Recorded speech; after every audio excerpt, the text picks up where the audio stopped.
Denver holds home court after 2 games against the Lakers. Dustin May gets an MRI while the Dodgers consider other options for pitching. And the WNBA yesterday rid itself of hundreds of spoiled brats. Good morning, I'm James. This is your daily dose of sports and snark for the greatest sports city in the world, Los Angeles.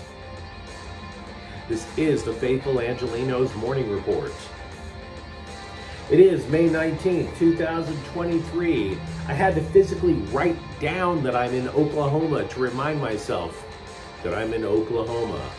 And quick note, guys, if you ever travel through Oklahoma on a drive in the middle of the night, don't be surprised if you get accused of trafficking fentanyl. Now, let's bring out the happy, talk LA sports. If you like being in the know about LA sports, clickety-clack the like button, clickety-clack the subscribe button. There's a notification bell, hit that. It'll let you know when we drop new content. Sharing is caring, let people know we exist, and by all means, comments. Except how much fentanyl costs. I didn't have any in my car, officer. So before we go through the news and notes, take a quick look at the scoreboard, and honestly, just not a good day for the Angelenos. Denver 108, Lakers 103. The Nuggets take a 2-0 advantage in the series. Game 3 shifts to LA on Saturday. We're going to talk a little bit more about that match in a moment. Freddie Freeman hit a grand slam, but the Dodgers still fell in St. Louis 16-8. LA still holds a 2.5 game lead in the NL West. Meanwhile, today, the Dodgers are boiling St. Louis once again at 5 o'clock. Tony Gonsolin is 1-1 with a 1.42 ERA. Steven Matz, 0-4 for the Cardinals, 5.74 ERA. And the WNBA season kicks off tonight. Phoenix is in LA to play the Sparks at 8 o'clock. The Sparks have missed the WNBA playoffs for the last 2 years. Now look, I've been saying this for weeks. Ever since the NBA postseason got on, it is going to be, particularly for sports writers, an overly emotional time. And I like to stay tethered to reality. So we're going to get to the reality. We're going to clown the overly emotional. We're going to figure out what the hell's going on. Honestly, sometimes you just got to tip your cap, because yesterday was an extremely sloppy game. And then all of a sudden, one player on the court went nuts in a good way for his team. Jamal Murray scored 23 of his 37 points in the fourth quarter alone, okay? In other words, LA made a defensive adjustment that worked for 3 quarters, and then one guy just said to hell with it and overcame all of the adjustments. It wasn't the Joker, it was his right-hand man, it was Murray. This was a sloppy, turnover-filled game. There were 27 in total. LeBron James, probably for the first time in his life, fumbled away a breakaway dunk. One guy caught fire. One. And it was, now don't get me wrong, the Joker had a triple-double, but you consider the fact that he was in his mid-30s with points in game 1 and only scored 23. He only had a couple of more points than Anthony Davis. This is not spin. My thesis is it was a craptacular playoff game, because a lot of playoff games are craptacular. They're drama-filled. You're wondering why nobody is, playing to the norm in the regular season. It's because everything tightens up. One guy went crazy, Jamal Murray. And credit to him, by the way. I'm not trying to say that for being a hater. It just is.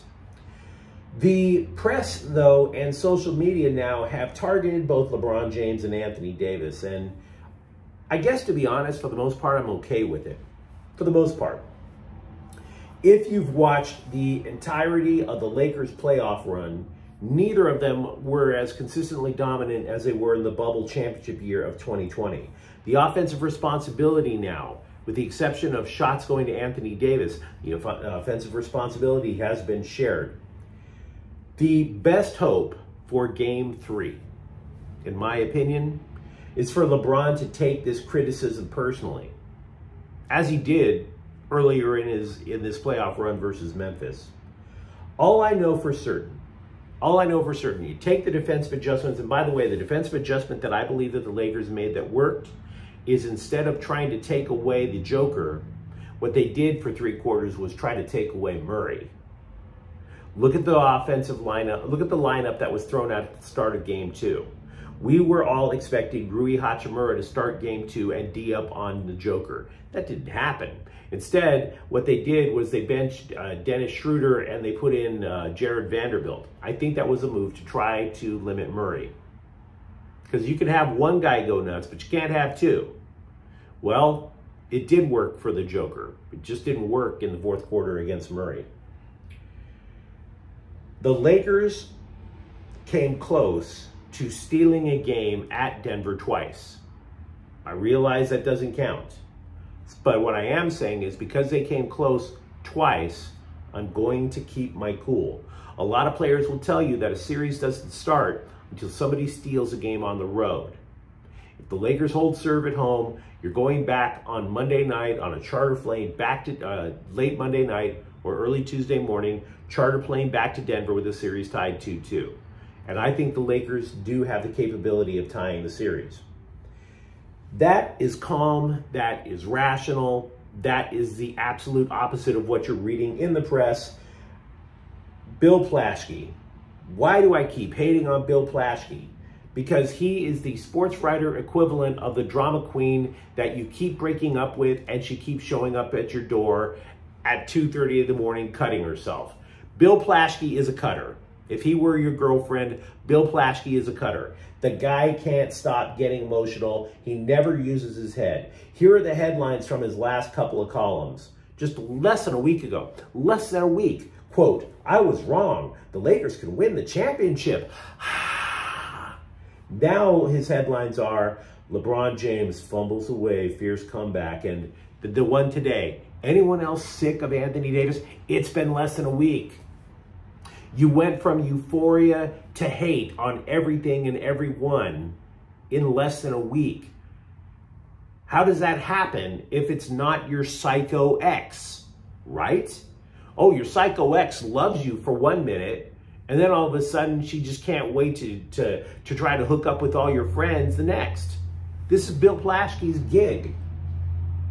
So the answer for me about being sick of AD is no.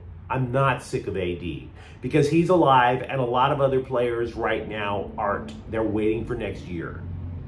If the Lakers hold serve, it's a whole new ball game as soon as Monday. So stop ovulating. Dustin May has gone on the injured list. It's for 15 days. Let's be real, he's out way longer. It's a right elbow injury. As a result, the Dodgers have promoted, by the way, relief pitchers Justin Brule and Andre Jackson. They've also designated Dylan Covey for assignment. The important thing, I mean, we can talk about players shuffling back and forth, but the important thing, though, is May. If you are like me, the first thing you thought of is, damn, that's the same elbow that had Tommy John surgery about 1.5 years ago. May had an MRI yesterday to determine the level of damage to his elbow. The MRI is confirming that it is a ligament strain. It is not a tear. It is not a rupture. At this point, they do not believe that any surgical procedures are going to be required. But you still have to figure out what the hell's going on for the next month and a half. Dave Roberts said that Gavin Stone, quote, makes the most sense, unquote, to take May's spot in the rotation.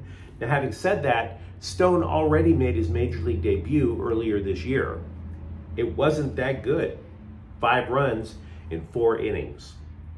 So perhaps with a little bit more time down in the minors, maybe there's something that he figured out that he didn't have before. We'll just have to wait and see. I wanted to give you a legit, even-handed preview of the LA Sparks for the start of the year. I have a couple of friends who are actually WNBA fans.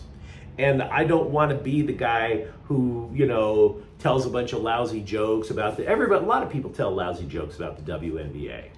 And I think I don't want to be called a misogynist. I mean, if I say something that makes me a misogynist, so be it.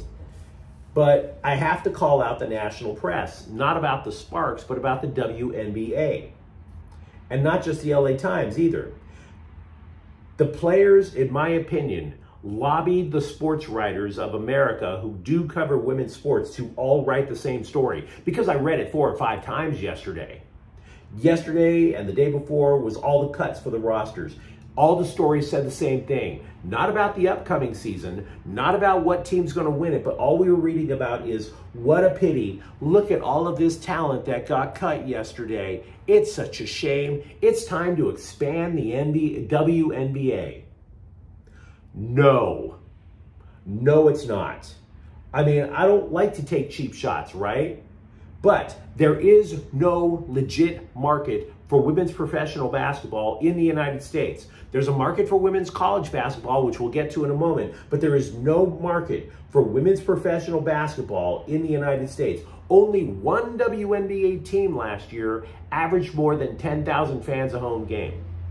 The rest of them, 6,000, 5,000. There was a professional women's basketball team, WNBA team in Indiana that averaged less than 2,000 people per game. A high school gym could have held that crowd. So you compare that. What's awful in men's sports? Let's say it's the XFL. The XFL, 6 teams drew better than the best team in the WNBA.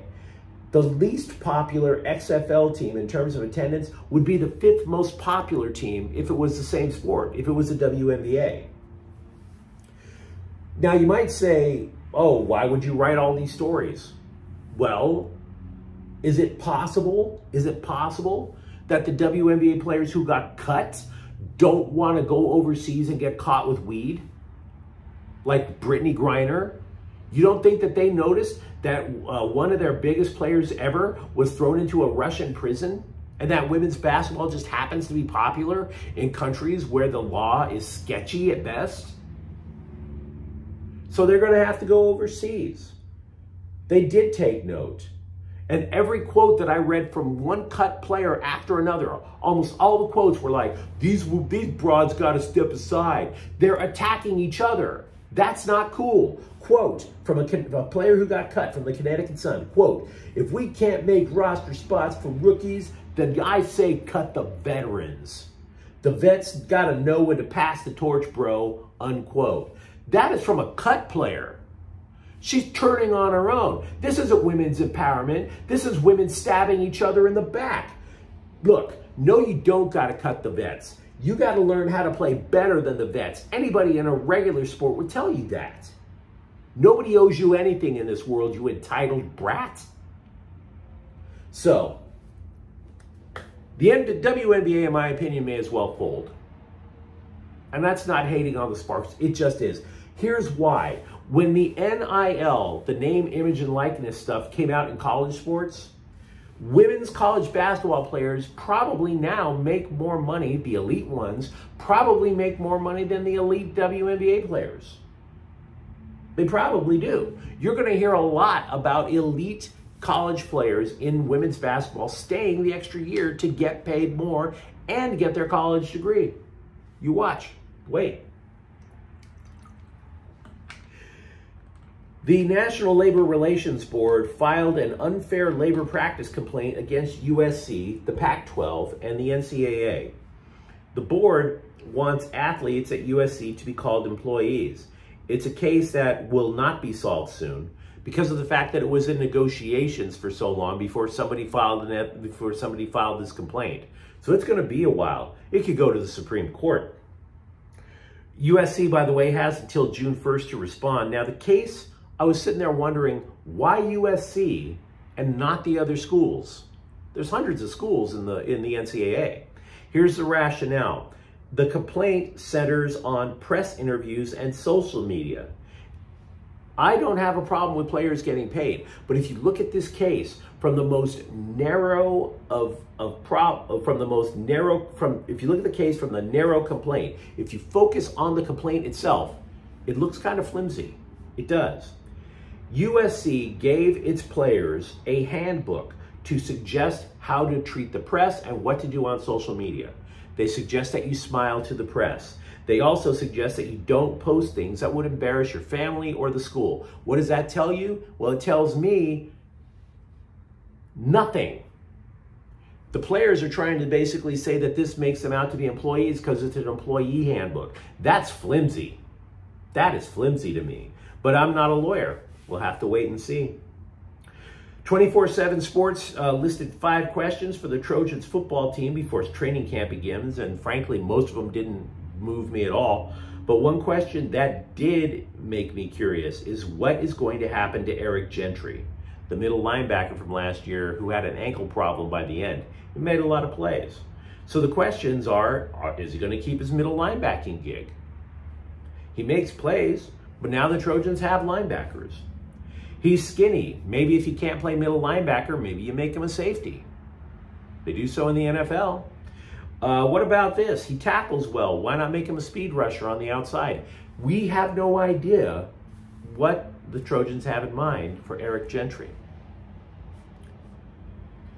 The Athletic has listed their top 50 undrafted free agents. The Kings are against the cap. Now, I'm not going to list the higher level ones because the Kings can't afford those guys. So they're not going to make a splash. But defenseman Vladislav Gavrikov is ranked the 9th most important unrestricted free agent. So the Kings are going to have to struggle to try to fit him under the cap. Skeptics did not think Gavrikov was going to be that high, but they were like, no, he really fits what the Kings do very well, so his value shot up. By the way, Kings goalie Eunice Korpisalo is 25th in the top 50 unrestricted free agents. Defensive tackle Nick Williams has signed a 1-year deal with the Chargers. The Bolts are his 7th team. He played 83 games. He's had 125 tackles, 7.5 sacks in his career. But you let me know what you think in the comments thread. Let me know what you think about the Lakers after 2 games up in the Mile High City. Let me know what you think about Dustin May and the Dodgers rotation. And if you enjoyed this content, don't forget to subscribe to Faithful Angelenos. We talk LA sports every single day. Thank you for watching. I'm James. We'll be back tomorrow. Faithful Angelenos is a Quian Corte El Queso production. Take care.